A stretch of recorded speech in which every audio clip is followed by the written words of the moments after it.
But it's a Rover. Yeah, but it's a GTI. Good evening and welcome back to another episode of Why Did I Buy a Rover? I Should Have Bought a Golf. Yeah, I'm sure as you saw in the last one, I replaced the IACV valve, which was supposed to stop this high revving issue that I was having with the car. So basically, cold start it or warm start it.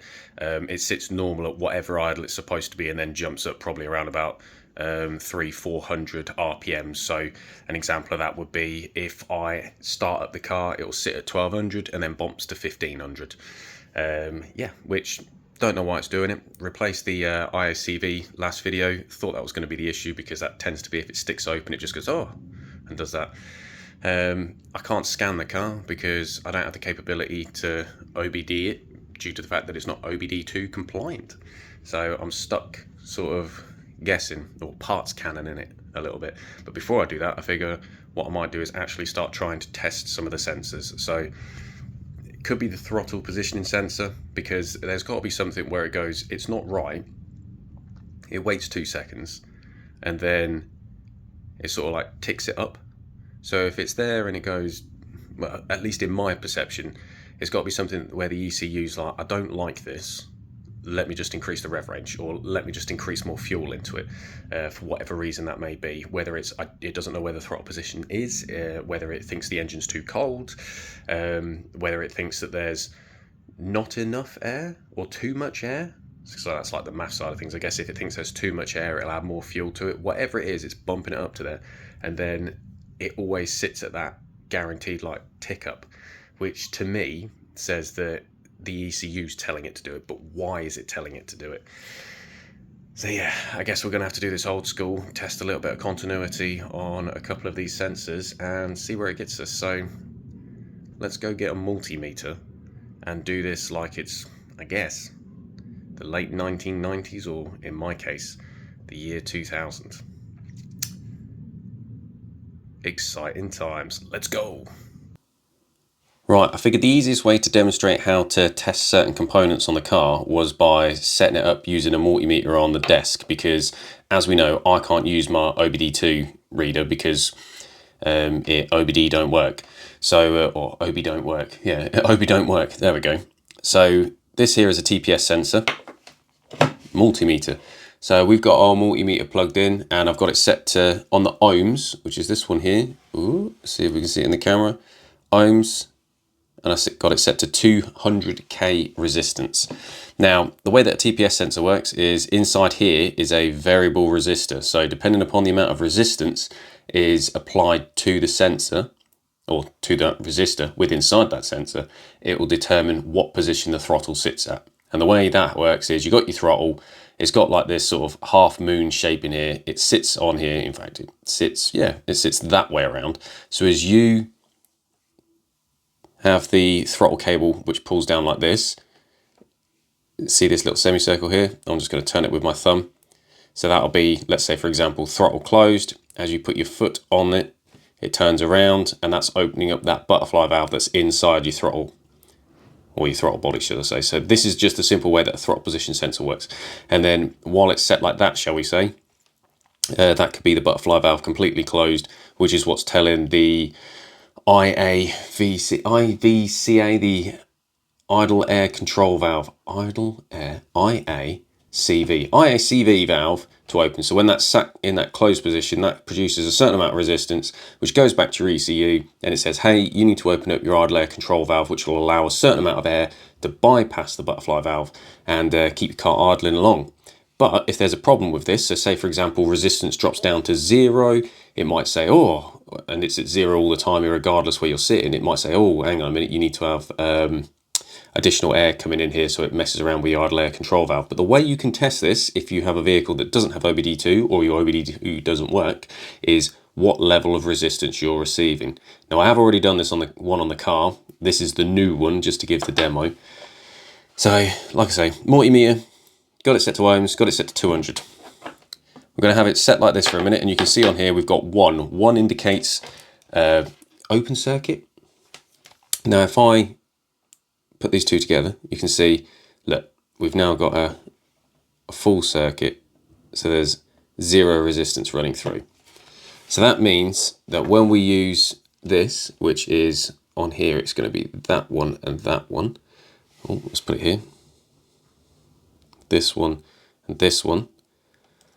Put me black on one. This might be a bit difficult for me to do while holding it like this, and like this. And on my, I'll tell you what, this is what I'm doing just to make it easy for yourself. So I'm going to put the black on the middle and then the red on here. But I'm going to let you look at the multimeter, and I'm also going to change this, and I'm going to put the torch on so you can see it. Does that make it better? Makes it better if I do it like this. Yeah, let me find something to support that so you can look at it. Does that work? Look at this. Probably should have planned this a little bit better before getting in and doing these parts. Can I do it like this? Oh. Oh, it says jam the red one up here. Oh, and the black one in there. Don't worry, there will be some tactical editing to make this look less shit. So we can see I'm bringing up a resistance of around about 4.8, something like that. But then if we change where this positioning sensor sits, so let's turn it like that. So as you can see, turned it round. Put my black one on here. Ooh, put the red one on here. Get my hand out the way, that'll bloody help. This is unbelievably awkward to do. But you know what I'm doing here, you don't need to watch me. Put the... Look what we're coming back with now. The resistance that we're getting now is almost next to none, because that's saying, oh, it's going absolutely haywire. There we go. So the resistance I'm getting back now is 0.3. So that means it's saying that your variable resistor that's sitting in here is essentially open all the way.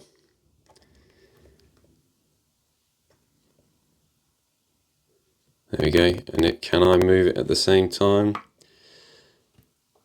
Yeah, so as I've twisted it, come back up to the 4s. Does it go any harder than that? Let's twist it all the way around. What does that come back as? Still at the 4s. I guess that's where it sits. I guess that must be the range that it sits in. Yeah, you can see it's going up and down as I'm twisting it. So that's essentially the way that one of these resistors, variable resistors, work. Now I tested the one on the car and that works fine. No problem whatsoever. So this is not the problem that we've got. So what else could it be? Right, I'm back on that 0.6 angle in the dark. So this here is what is this?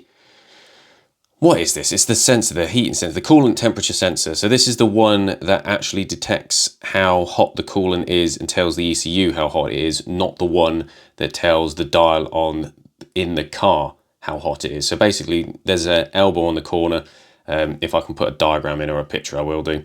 And on that elbow, this is the one that sticks out like that. And then there's one that's underneath it. The one underneath it is what tells the car dash sensor, like how hot this should be. And then this one on the other hand is the one that actually detects how hot stuff should be. So testing these is exactly the same as the other ones. 2 connectors on here. And all it is inside it is what's called a thermal resistor. So you can see in here I've got 0.23, which sits within inside good quality range. Now the problem is with this is testing these ones, whether they be on or it's easier testing it on the car because you can check this while it's cold. This is cold, by the way, because there's no hot coolant getting to it. Put these two onto it and it comes back with, here we go, 0.22. But then what you're going to have to do is dip it in some hot water. And if you dip it in the hot water, that should return a slightly higher value. So I'll be back in a second to see if I can actually do that and make it work because, you know, examples. Right, so I've just run this under the hot tap in the bathroom and this is where it's going to show me up now and not make a difference whatsoever. There we go, look, resistance has dropped down to 1.3 because it's gotten warm. Have I got anything cold I can immediately put this to cool it down? Got a can of White Monster because everybody knows I'm secretly still a teenager, at least mentally and emotionally. Physically, I am staring down the barrel of 40 very quickly and it's not doing me very well. Let's see if just cooling that down has made, how much of a difference that has made. You two touch together. You can already see we've gone up to 1.6 now because it's gotten slightly cooler. Yeah, so essentially that is exactly the way that a coolant temperature sensor works. The hotter the water gets, the less resistance it provides. And because it's providing less resistance, that's what's telling the car, oh, it's at this temperature, it's at that temperature, because the ECU will automatically calculate out what one is what. So yeah, temp sensor. That also, by the way, was not the problem. Right, so our last one to test is this O2 sensor or lambda sensor. So it's got 4 cables in it. We've got a black and a grey, which should be for the power, and the 2 white ones, which should be for the oxygen itself. This one, I'm going to set the ohms to 200. If I put them on the 2 white ones, coming back with a ohmed resistance of around about 12. So basically one of these should come back between 4 and 28, but 12 is bang on in the middle. So that's what it comes back for, a good one. However, when I tested the old one of these on the car, I wasn't getting back the best numbers, but it still sort of fell in the range, but really quite high in the range. So the first thing I was going to do is replace this one to see what difference it makes. And you can see me doing that now. Okay, so interesting development. First off, I've just gone out and bought something. And the reason why I've bought that something, oh, as I tip forwards, is because obviously I'm having problems with this idle. And do you know what? I was like, right, let me change the O2 sensor out, because that could possibly be an issue. So, because I tested it and it was coming back without continuity, and then I realised I was testing it wrong, so it actually has continuity. But to get them out apparently is a right pain in the arse. So I sprayed it with some WD-40 attached to the manifold, of course. And then I thought, what I'll do is I'll start it up. It'll get warm. Yeah, a bit risky because obviously, you know, it's flammable stuff and that, and the exhaust gets hot. But I didn't put a lot on there. I just thought I'll just put a little bit on there just to penetrate through and see what happens. And since I've done that, this has happened.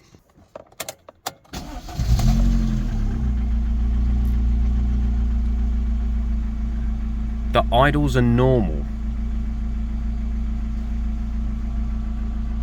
There's nothing wrong with the idle anymore. Since I've sprayed the existing O2 sensor, which sits in there, I mean, it's still fluttering ever so slightly. Can you see? If I zoom in, you'll see it wiggle ever so much, but it's gonna do that. But I'll let it get warm, I'll let it get up to temperature. I drove it briefly, and yeah. So, was the O2 sensor dirty? Is me spraying it with WD-40 on the outside allowing it to seep in to clean it a little bit? Is it one of these weird ones where the outside of the sensor also has holes in it, and because they've got holes in it to detect ambient temperature outside versus temperature inside, and you know when like oil gets in it, maybe oil got into it and it got dirty? I don't know, but I fixed the car by just spraying WD-40 at a sensor still attached to the manifold, or to the exhaust. It is a manifold, isn't it? And it doesn't make any sense why it's fixed it. I'm a mechanic. I'm a magician. I'm a wizard. You get the reference if you're a bit older. Yeah. Strange one. Not entirely too sure, but it's working again. Or at least it is at the moment. So we'll see how it goes. And I'm of the assumption I'm probably going to actually have to swap that O2 sensor out. So I will do that. What I figured I might do is to check, see if it is actually the O2 sensor that was broken, is what I've done is I've now just unplugged it.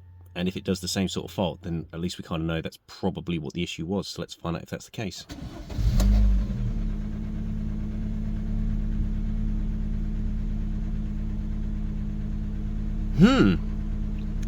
O2 sensor's unplugged. And yeah, I've got no idea. O2 sensor plugged back in.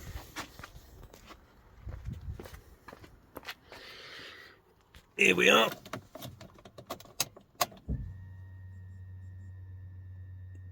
And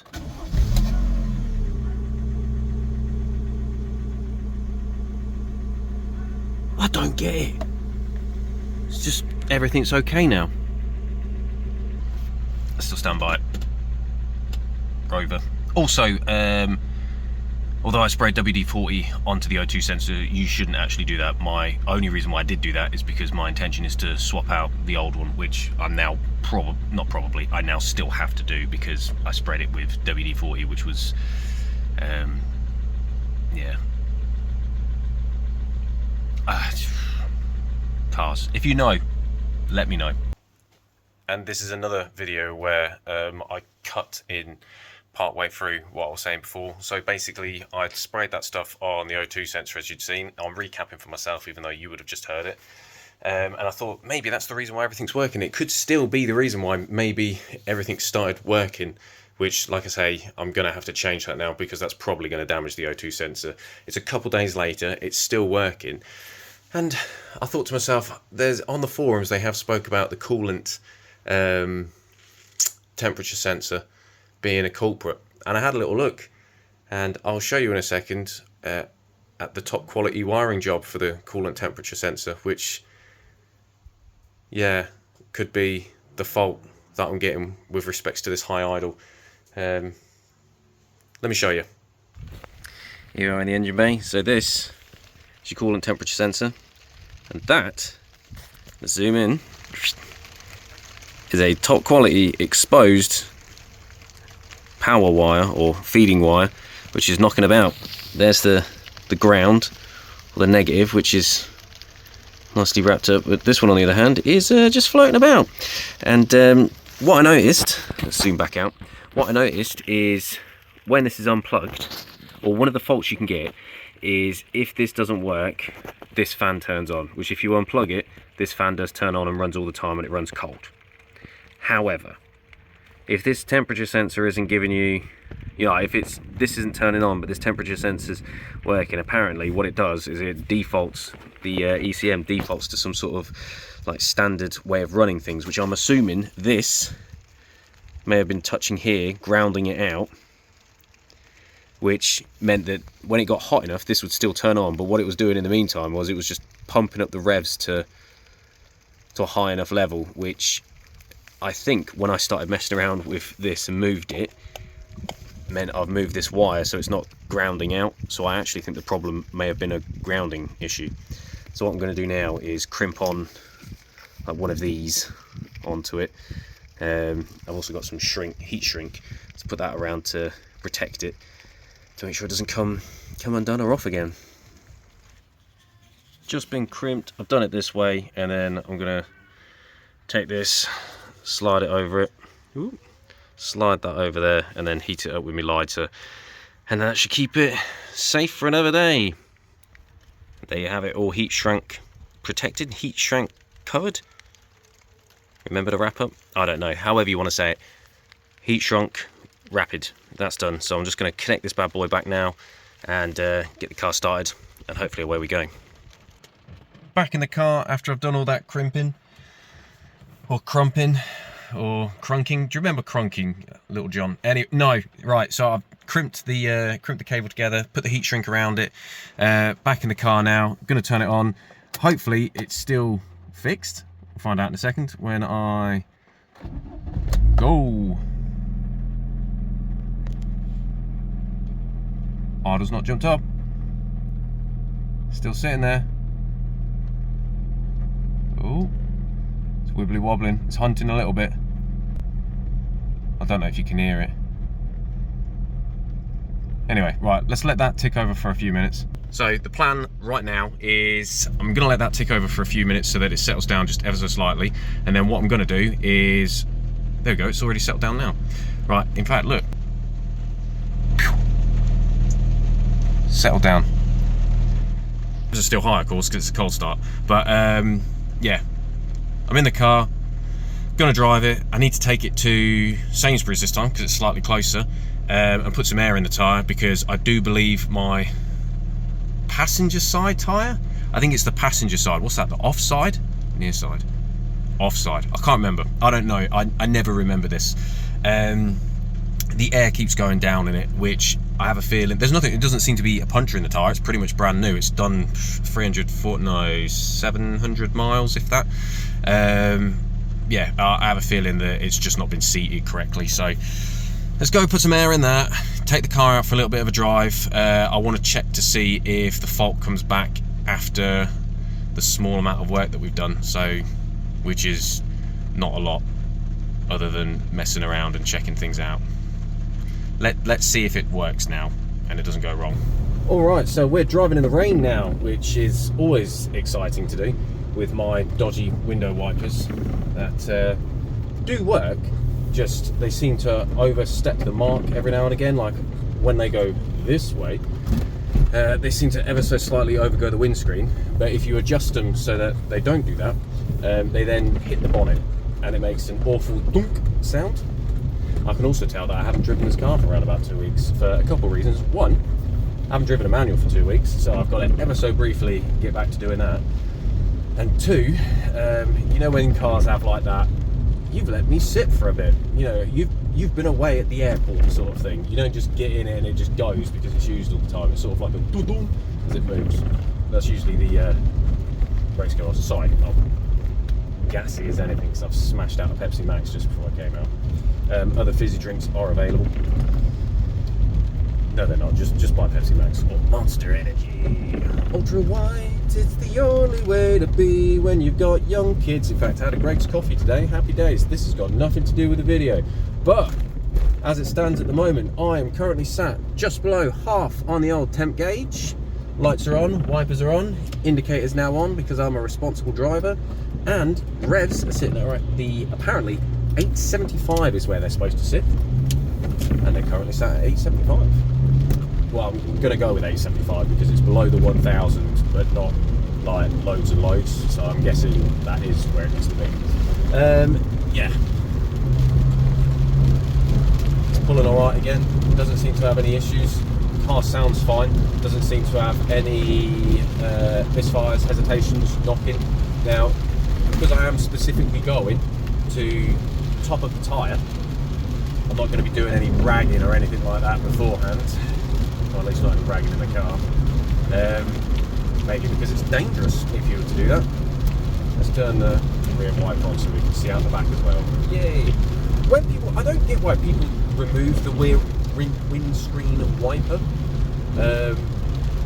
I'm assuming it's a fashion thing or a statement about, you know, look how cool this is, but yeah, not for me. But no, driving it around, the car seems fine. Yeah, I don't really know what to give an update on other than I'm sat at 2,000 revs, I'm driving at 45 miles an hour because I'm driving like an old man, about to turn off down North Bank, which is a 40 road, so everything seems nice and steady. I've just dropped the clutch all the way down so that I can go around the corner, and I've dropped back down to what idle I should be doing. So I think the best thing for me to do now is take a leisurely little drive over to Sainsbury's just so that I can get the air in the tyre, get the PSIs correct, and then probably hit it down the dual carriageway, accelerate off of the dual carriageway at a reasonable pace just to make sure that the engine's all going good. Of course it's all nice and warm at the moment, and then yeah, I'll bring her back home and hopefully that's it sorted. So yeah, right, let me drive to Sainsbury's and get some air in the tyres. I don't know if you guys have ever, I was about to say I don't know if you've ever driven in the rain before. Everybody's driven in the rain, and if you haven't driven in the rain, how? Unless you live in like Morocco. I mean, that would make sense if you haven't driven in the rain. Throw a comment down if you live in Morocco and you've never driven in the rain. That's going to be no one. Driving to Sainsbury's, here I am to put air in the tyre again. Because there's a problem with my car, it keeps letting air out of the tyre. And although it is open, there is people using the air machine. So now I've got to wait for the air machine. Look at that, it's 127.9 per unleaded litre. Yeah.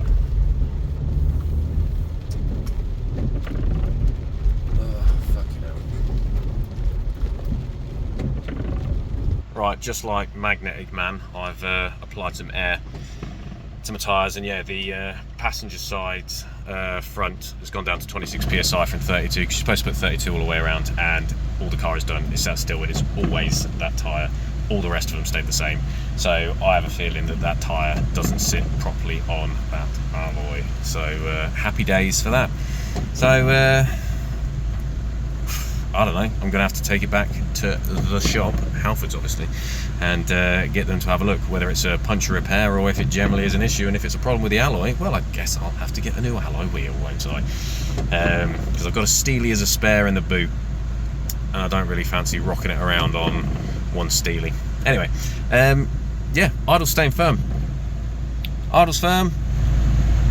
Everything's good.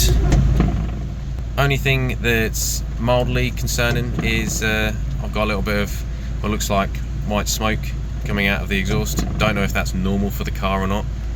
Let me show you. Let me pull up somewhere different. In fact, let me pull up somewhere different and I'll show you. Right, let's get out.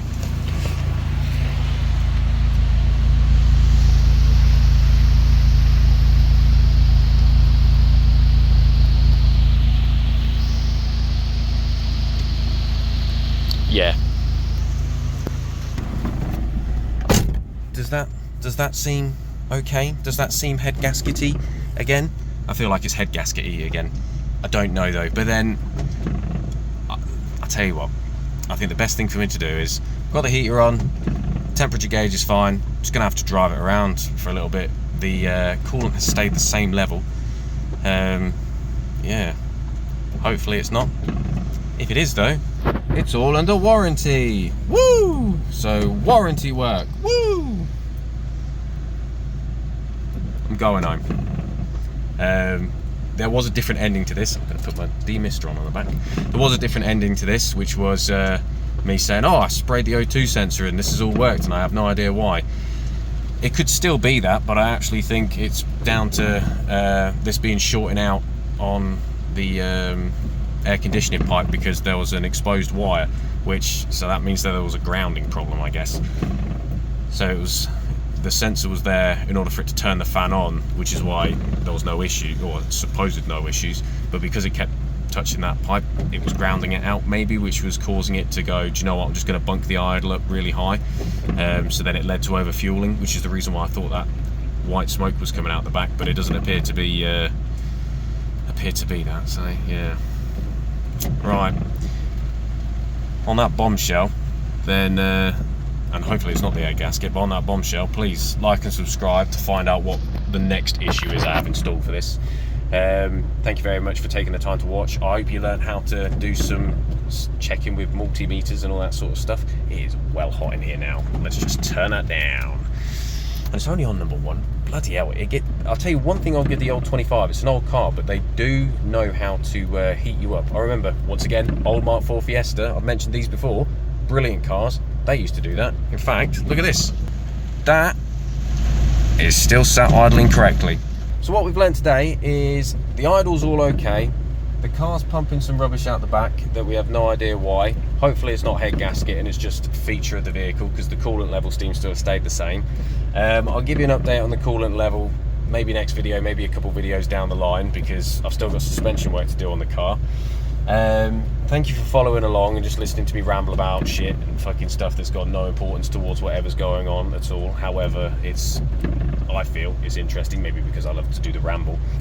I keep looking around as well. I keep stop looking at the camera. I need to keep looking as though I'm talking to you directly, but I don't like the eye contact. So yeah. Thank you very much for taking the time to watch. I really do appreciate it. Please like, subscribe. If you've got any suggestions, fucking let me know. Let me know.